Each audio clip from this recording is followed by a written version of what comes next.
നടി ശ്രീദേവി. പ്രശസ്ത ഇന്ത്യൻ ചലച്ചിത്ര നടി ശ്രീദേവി എന്ന ശ്രീ അമ്മയങ്കാർ അയ്യപ്പൻ 1963 ആഗസ്റ്റ് 13 തമിഴ്നാട്ടിലാണ് ജനിച്ചത്. 1967 കന്തൻ കരുണൈ എന്ന തമിഴ് ചിത്രത്തിൽ ബാലതാരമായി അഭിനയിച്ചാണ് ചലച്ചിത്ര ജീവിതം തുടങ്ങിയത്. ശ്രീദേവി പിന്നീട് ബാലതാരമായി നിരവധി തെലുങ്ക്, തമിഴ് ചിത്രങ്ങളിൽ അഭിനയിച്ചു. 1976 കെ ബാലചന്ദ്ര സംവിധാനം ചെയ്ത മുൻറൂ മുടിച്ചു എന്ന ചിത്രത്തിൽ കമലഹാസന്റെ ജോഡിയായി അഭിനയിച്ചു. അതിനുശേഷം കമലഹാസന്റെ നായികയായി ഏകദേശം 25 ചിത്രങ്ങളിൽ അഭിനയിച്ചു. 1979-83 കാലഘട്ടത്തിൽ തമിഴ് ചലച്ചിത്ര രംഗത്തെ മുൻനിര നായികയായിരുന്നു ശ്രീദേവി.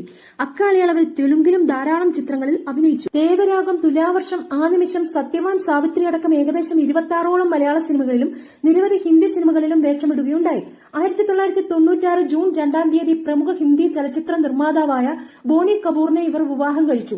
ഹിന്ദി ചലച്ചിത്ര നടിമാരായ ജാൻവി, ഖുഷി എന്നിവർ ഇവരുടെ മക്കളാണ്. 2013 പത്മശ്രീ ലഭിച്ചു. 2018 ഫെബ്രുവരി 24 രാത്രി ദുബൈയിലെ ജുമൈറ ടവേഴ്സ് ഹോട്ടൽ മുറിയിലെ ബാത്ത് ടബിൽ മുങ്ങി മരിച്ച നിലയിൽ ഇവരെ കണ്ടെത്തുകയായിരുന്നു.